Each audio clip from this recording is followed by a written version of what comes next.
जी बताइए, आज पत्रकार वार्ता का आयोजन किया है, किस संदर्भ में?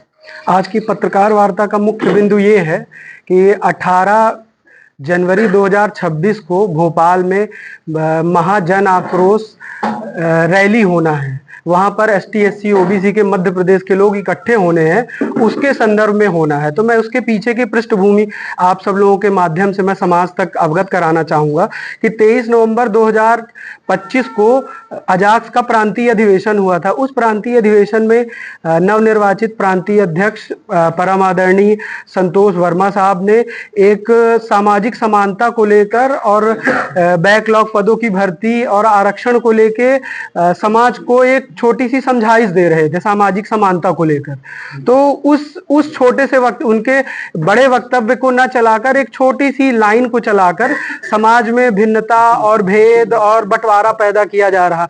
जबकि आईएएस संतोष वर्मा जी द्वारा बाद में 23 नवंबर को बोले गए जो शब्द थे उसमें उन्होंने खेद भी प्रकट किया था कि अगर हमारे इन शब्दों से किसी की भावनाएं आहत हुई हो तो हम क्षमा चाहते हैं, सार्वजनिक रूप से माफी चाहिए थी। इसके बाद भी मध्य प्रदेश में तरह तरह के सामाजिक संस्थाओं और हर तरफ के द्वारा समाज में एक विघटन पैदा किया जा रहा। और जो हमारे देश का अंग है, अगर हम संविधान की बात देखें तो यूआर एसटी एससी ओबीसी ये हमारे शरीर के 4 भाग हैं। अगर आप इन 4 भागों में से किसी एक भाग को काट के निकाल देंगे तो हमारा भारतवर्ष नहीं चल सकता है।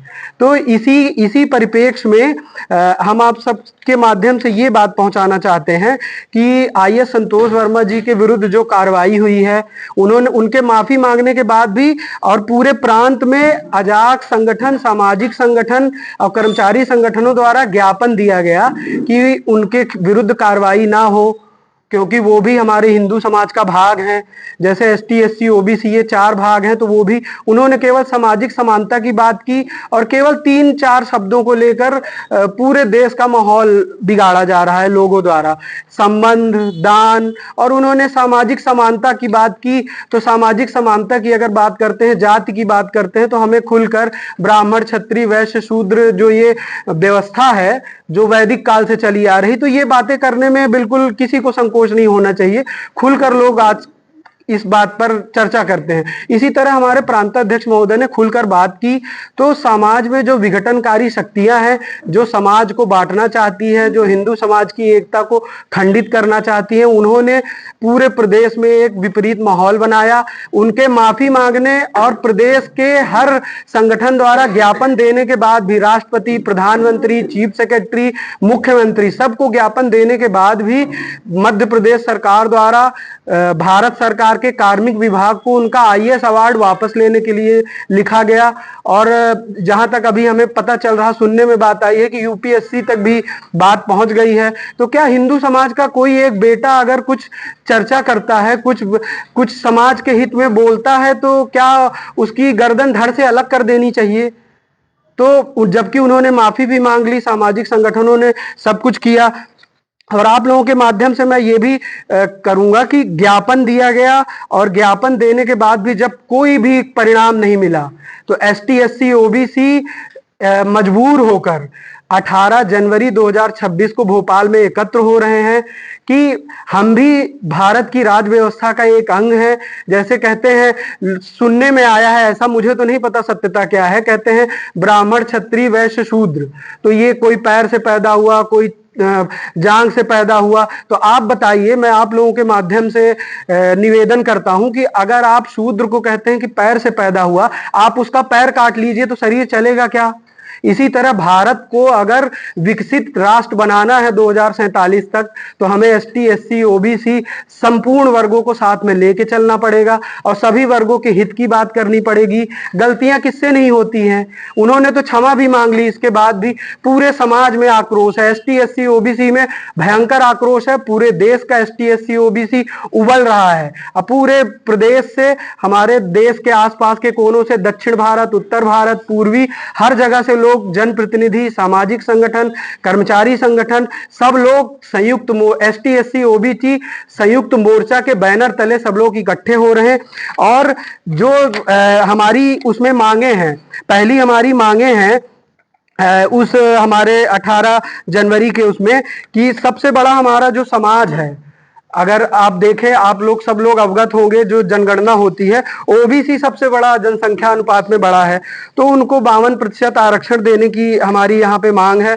और दूसरी मांग है आईएएस संतोष वर्मा जी नवनिर्वाचित अजाक्स के जो प्रांताध्यक्ष थे, उनके विरुद्ध जो भी कार्रवाई की गई है उस कार्रवाई को वापस लिया जाए और उनको यथावत वहीं पर पदस्थ किया जाए। और हमारी तीसरी मांग है, आप लोगों को पता होगा बैकलॉग के 1,75,000 से ज्यादा पद खाली हैं, वो नहीं 2003 में मुझे याद है, उस समय हम शायद नाबालिग रहे होंगे या ज्यादा हमको पता नहीं था। हमारी 2003 में बैकलॉग की एक बार पीएससी आई थी, उसके बाद से बैकलॉग पद नहीं भरे गए। अगर सामाजिक समानता लानी है तो ये सारे काम हो जाएंगे तो अपने आप हिंदू समाज संतुलित हो जाएगा। तो एसटी एससी ओबीसी के जो भी बैकलॉग पद थे, सॉरी ओबीसी के तो नहीं होते बैकलॉग, एसटी एससी के जो भी बैकलॉग पद है 1,75,000, अभी वर्तमान में शायद वो बढ़ गए होंगे। तो हमारी आज आप लोगों के माध्यम से सरकार से गुजारिश है कि ये बैकलॉग के पद भरे जाएं, जिससे आपका जो ये अंग है एसटी एससी का ये मजबूत हो सके और देश के विकास में अपनी भागीदारी निभा सके। और हमारी चौथी है कि ओबीसी का जो 13% होल्ड है, आप लोग जब से ये पदोन्नति में आरक्षण में केस लगा और फिर उसके बाद ओबीसी आरक्षण की बात आई, तो 13% हर बार कोई भी विज्ञापन आता है तो 13% का रिजल्ट अलग चला जाता है। तो ये सरकार हमारी संप्रभु है, सरकार को हमारे संपूर्ण शक्ति संविधान ने दी है। सरकार हमारे एसटी एससी ओबीसी के हित में ये 13% जो पद होल्ड हो रहे हैं इनको वो बहाल कर दे, और इसमें कोई भी ऐसी तकनीकी समस्या नहीं आएगी। अगर सब लोग चाह ले तो सर्वसम्मति से ये हो सकता है। और एक और सबसे बड़ा मुद्दा है आउटसोर्स। हम आउटसोर्स का पूर्णतः विरोध नहीं कर रहे हैं, हमारा देश विकास की ओर जा रहा है तो प्राइवेटाइज करना सरकार की एक नीति हो सकती है, सरकार को एक मजबूती मिलेगी। लेकिन इस आउटसोर्स का जो मुद्दा चल रहा है, इसमें जो समाज की मुख्य धारा में एसटी एससी के लोग हैं वो इस मुख्य धारा में शामिल नहीं हो पा रहे। आउटसोर्स में बैकलॉग की पद में तो वो भर्ती में आ नहीं पा रहे हैं, सरकार को हमारे तरह तरह के प्रावधान योजनाएं बनानी पड़ती है। तो ये जो हमारा एसटी एससी का वर्ग है ये आउटसोर्स में इसकी भागीदारी नहीं आ रही।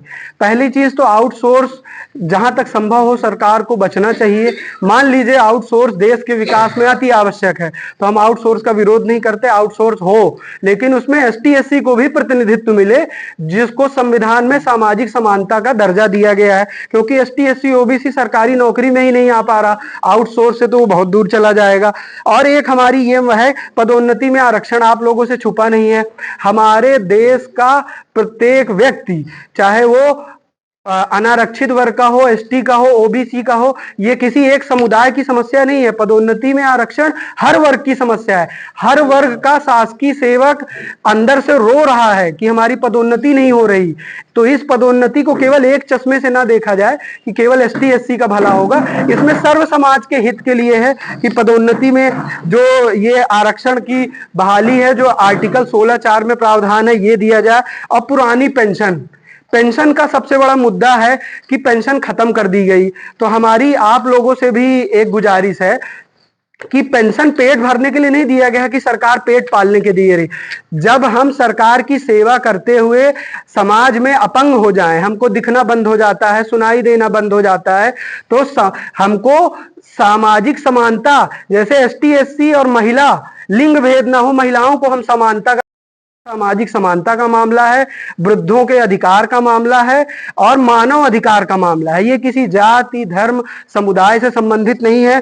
तो ये सारे जो मुद्दे हैं 18 तारीख को हमारे जो एसटी एससी ओबीसी का संयुक्त मोर्चा है, ये सर्व समाज की भलाई के लिए है, किसी एक समाज के हित में नहीं है। सर्व समाज के लोग वहां मिलकर सरकार को अपनी पीड़ा बताएंगे। लोकतंत्र है, जब ज्यादा लोग इकट्ठे होकर रोएंगे तो सरकार के सामने हो सकता है कि पीड़ा आ जाए। अब मैं आप लोगों के माध्यम से एक और संक्षेप में बताऊं, ये मुद्दा जो और ज्यादा तूल पकड़ा है, अजाक्स संगठन जो तेजी से एसटी एससी के अधिकारों की बातें कर रहा है, तो एक फर्जी अजाक्स भी आ गया है ग्वालियर में, जो नॉन कर्मचारी द्वारा अजाक्स संघ का गठन कर लिया गया। वो निजी कर्मचारी हैं, उनके द्वारा गठन किया गया है। और अजाक्स आप सुन रहे होंगे कि बात आती है कि ये फर्जी अजाक्स है कि असली अजाक्स है।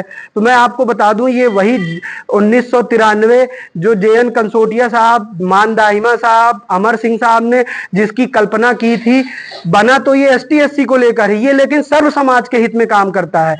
अजाक्स हर जिले में कोचिंग चलाता है जहां ST SC UR OBC के लोग पढ़ने आते हैं, और ये सारा, और हमारे सभी संगठनों के लोग यहाँ हैं, जैस है, OBC है, सर्व समाज के लोग हैं। तो मैं चाहूंगा कि सभी लोग इसमें अपना करेंगे। जय जोहार, जय संविधान, जय भारत।